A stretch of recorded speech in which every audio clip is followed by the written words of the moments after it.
सुधा समाधान।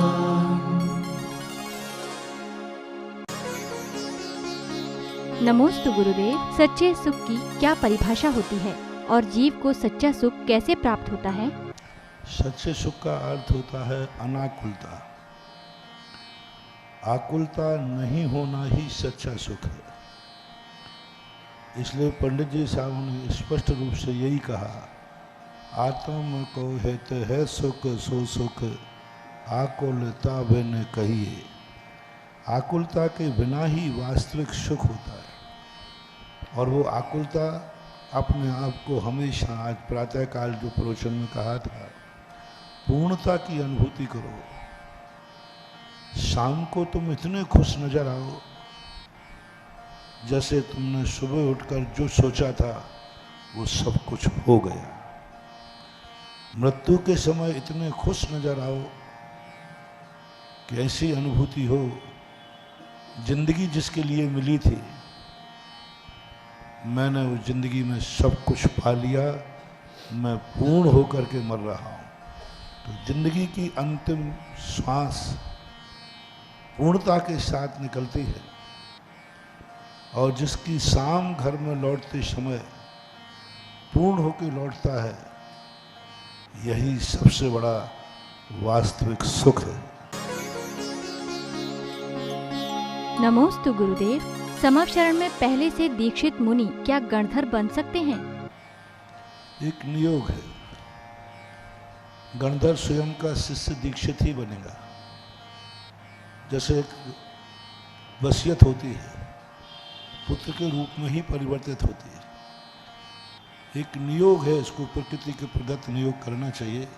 स्वयं दीक्षित शिष्य ही गणधर बनेगा।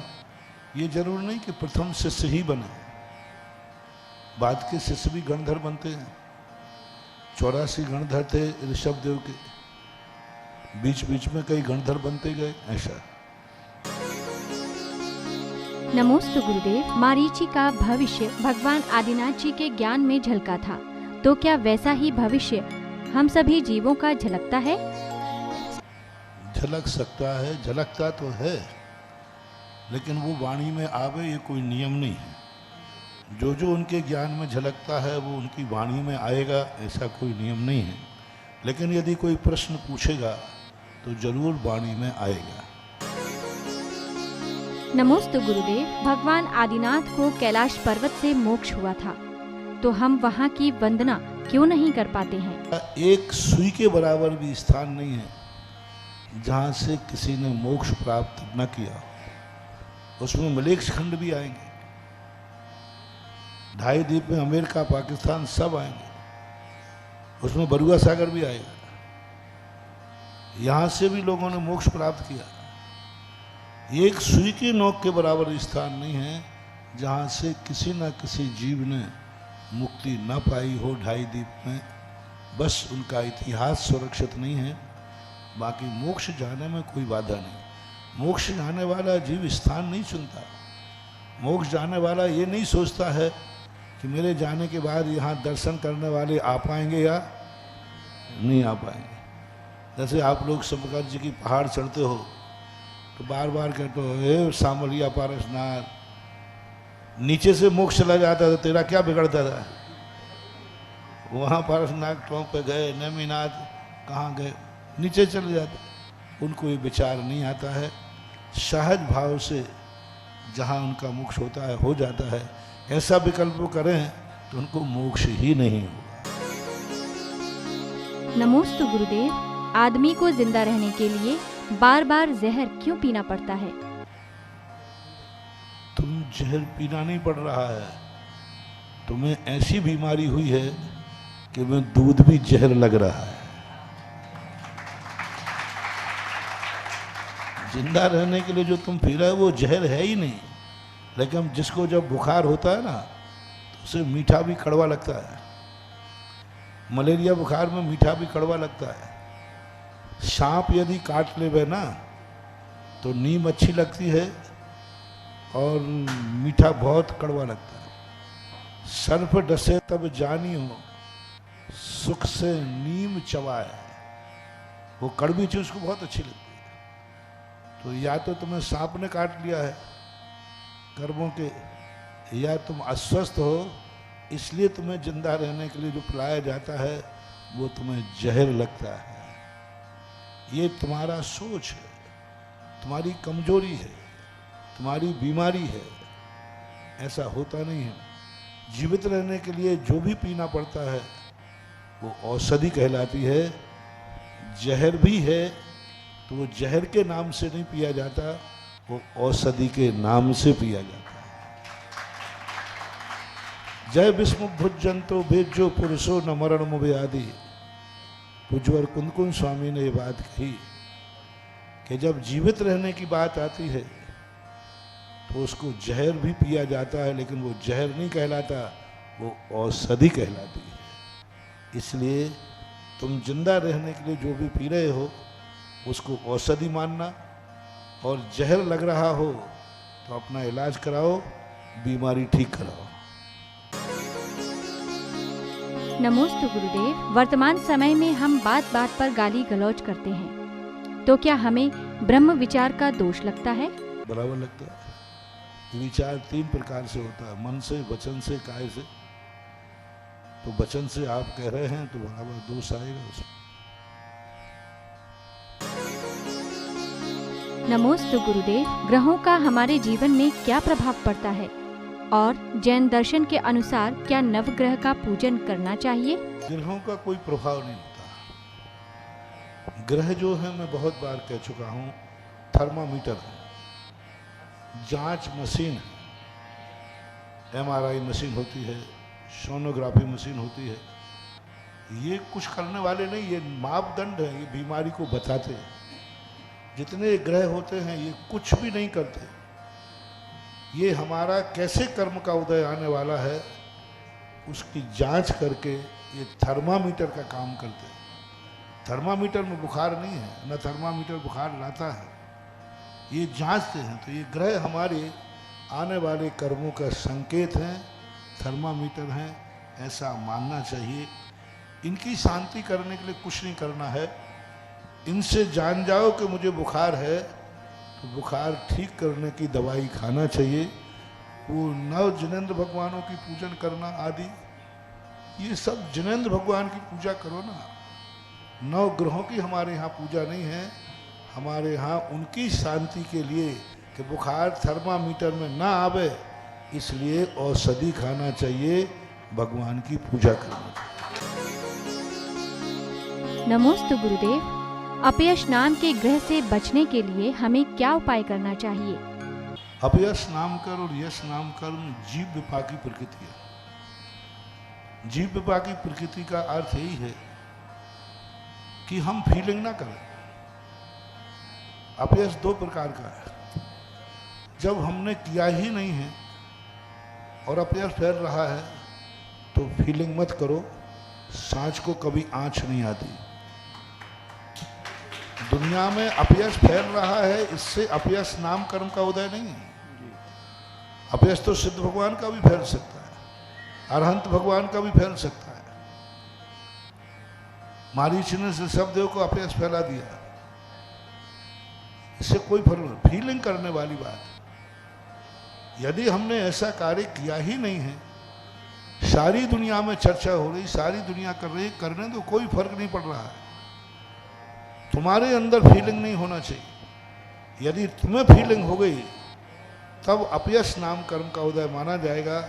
दुनिया में जो चर्चा हो रही है उससे अपयश नाम कर्म का उदय नहीं है।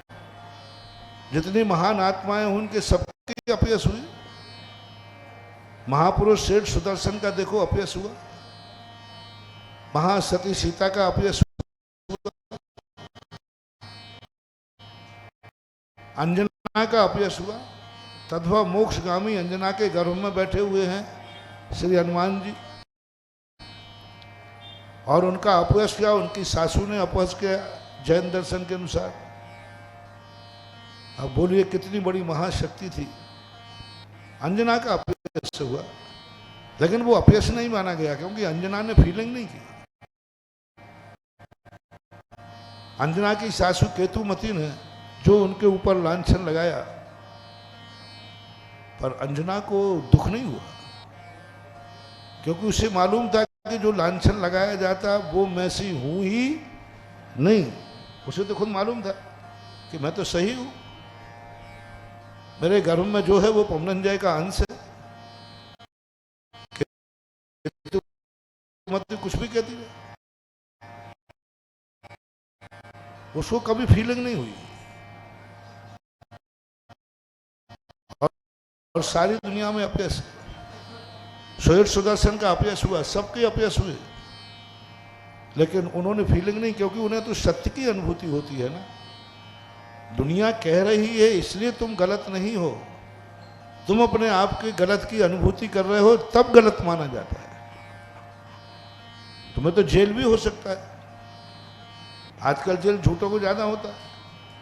हर जेल में 10-5 जेली मिल जाएंगे जो ये कहते मैंने ऐसा किया नहीं है, मुझे फंसाया गया। अभी निवाड़ी में छोटा सा जेल है, वहीं मैंने हाथ उठवा दिए। मैंने कहा गुरु के सामने झूठ मत बोलना, ईमानदारी से बोलना। तो कम से कम 8 से 10 लोगों ने हाथ उठाया, महाराज मैंने ऐसा अपराध किया नहीं, मुझे फंसा दिया गया। आज निरपराधी को फांसी हो जाती, लेकिन उसको कोई फर्क नहीं पड़ता। मरना, जेल होना, अपवाद होना, इससे जैन दर्शन कहता है अयस नाम कर्म का उदय नहीं है। अयस कीर्ति जीव विपा की है, वो चौथे गुण स्थान तक ही रहती है। यदि फीलिंग करे तो इसके बचने का एक ही उपाय है कि यदि तुम सत्य हो तो दुनिया में जो चर्चा हो होने दो, तुम मस्त रहो, प्रसन्न रहो। हम सत्य है, सत्य को कभी आँच नहीं आती। सत्य दुनिया जाने या ना जाने, लेकिन सत्य स्वयं तो जानता है ना। सत्य दुनिया जाने या ना जाने, लेकिन सत्य एक ऐसी चीज है जो स्वयं तो जानता है।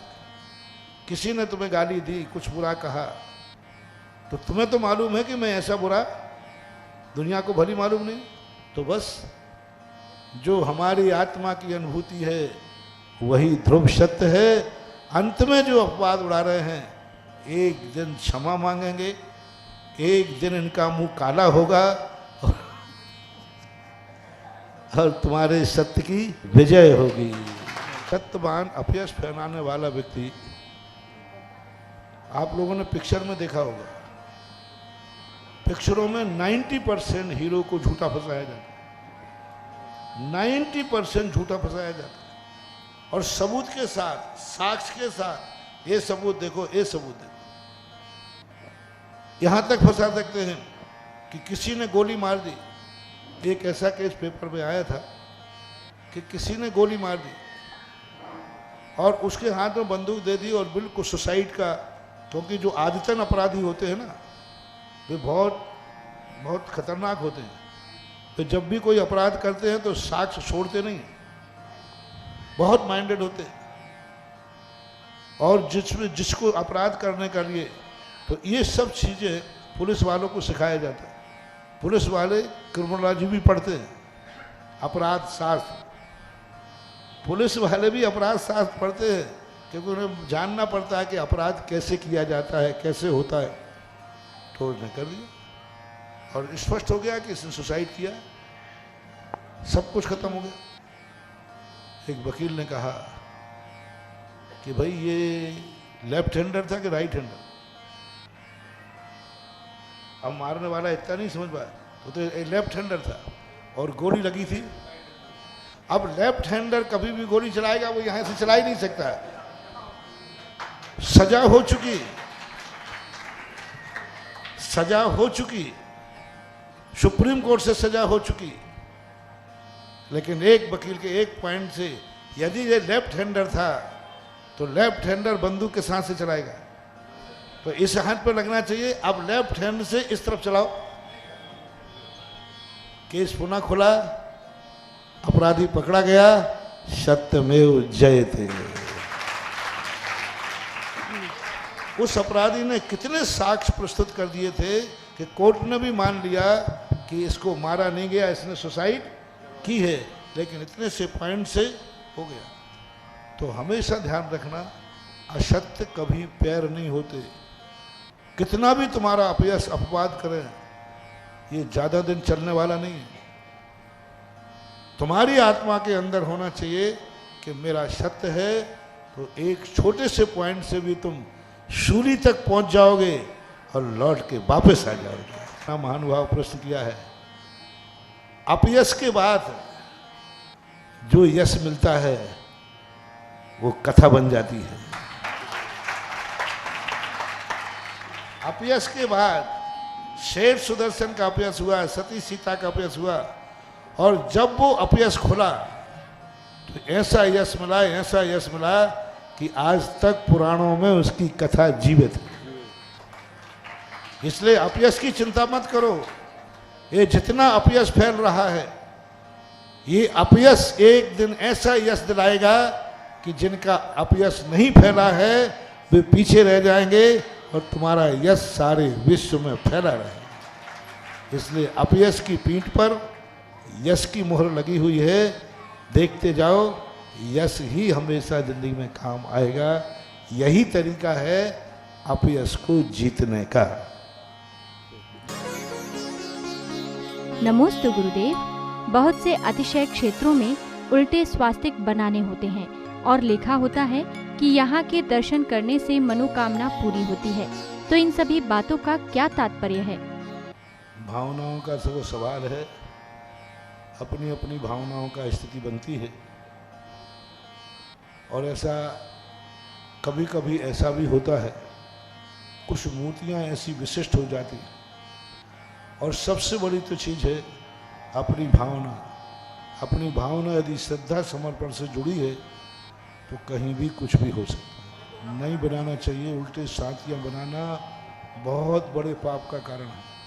हम भगवान को चुनौती दे के आए हैं कि भगवान मेरा काम नहीं हुआ तो हम उल्टा साथियाँ बना के जा रहे हैं, यानी भगवान का अपशगुन करके जा रहे हो, अमंगल करके जा रहे हो। उल्टा साथियाँ बनाना अपशगुन है, यानी तुम भगवान को धमकी दे के आए हो, मेरा काम नहीं किया तो तुम्हारा भी नाश होगा, मेरा मंगल नहीं किया तो तुम्हारा भी अमंगल होगा। हम उल्टा साथिया बना रहे हैं। उल्टा साथिया बनाने का अर्थ है हम भगवान का अमंगल चाहते हैं। हमारा मंगल करो, नहीं तो तुम्हारा अमंगल करता हूं। ये कभी नहीं करना चाहिए, भूल कर नहीं करना चाहिए। इससे इतने बड़े पाप कर्मों का उदय आता है कि व्यक्ति इस पाप को जन्म जन्म तक नहीं काट पाता। उल्टा साथिया भगवान के दरबारे बनाना सीधा भगवान को धमकी देने के बराबर है। नहीं बनाना चाहिए। बनते हैं तो कमेटियों से कहना है तुरंत मिटा देना चाहिए। और बनाने वाले भूल कर कितने भी कष्टों में हैं, कभी उल्टा साथिया बना करके नहीं आना मंदिर आदि में। सुधा समाधान।